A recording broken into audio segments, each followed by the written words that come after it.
एक बंदर, एक आयलंड स्टार्टेड मूव्हिंग. ते जे अवजड धूळ आहे ते अचानक चालायला लागतं, म्हणजे तुमची बिल्डिंग मूव्ह होतीये. बर्मुडा ट्रायंगलमध्ये आमची जहाज बुडेल का वगैरे किंवा हे असं वगैरे असं काही नसतं असं म्हणायला हरकत नाही आत्ताच्या घडीला.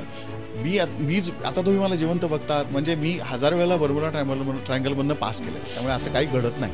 बोटीवरती लाईट गेले की आपण इथे लहान मुलांसारख्या आनंदात उड्या मारू शकतो. तिथे वाट लागते, तिथे ते उडगे म्हणतात ना, तशा पद्धतीचा विषय असायचा. मर्चंट शिपिंगच्या जॉबमध्ये एकमेव असा जॉब आहे ज्या वेळेला तुम्हाला इच्छा केली तर 6 महिने पूर्ण सुट्टी मिळू शकते. मुलींना सुद्धा प्रमोट केलं जातं. Lady cadets, lady officers are also required.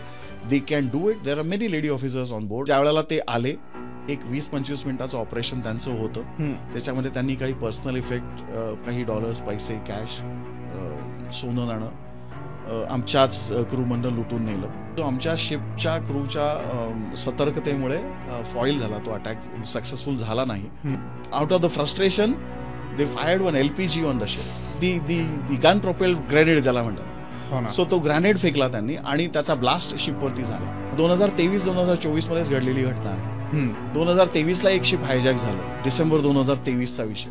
जवळजवळ 2-3 महिने ते पायरट्स त्याच्यावरती होते आणि बोटीवरती क्रू पण होती. ती ship under the tracking of Indian navy होती. त्यांनी रिस्पॉन्ड करायचं ठरवलं. They have decided to engage. त्यांना एकच माहिती पाहिजे होती की कुठलाही इनोसंट मनुष्य बोटीवरचा जो शिपचा क्रू आहे तो मरता कामा नये. म्हणजे आपल्या ऑपरेशन मध्ये कुठलाही इनोसंट पर्सन खरोच पण येता कामा नये. एक सिटाडेल नावाची जागा असते, म्हणजे शिपच्या आतमध्ये एक स्पेशल जागा आम्हीच तयार करतो की ज्याच्यामध्ये तुम्ही सेफली येऊ शकता आणि you can get locked in your self. आतमधून तुम्ही बंद होऊ शकता स्वतःसाठी. बरं.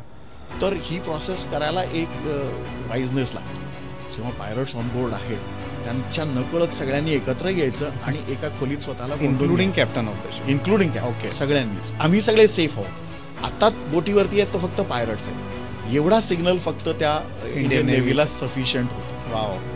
ते just ramped in marine commandos. त्यांना nothing was difficult to them. त्यांना फक्त एकच पाहिजे होतं की मी ज्याला पाहीन तो शिपचा क्रू नाहीये, is not an innocent person. That's it. ते जस्ट स्टॉर्म द वेसल. आता इंडियन ओशनमध्ये सीफेरर जेव्हा जातो तेव्हा मी नक्की सांगेन की इंडियन नेव्ही इज वॉचिंग.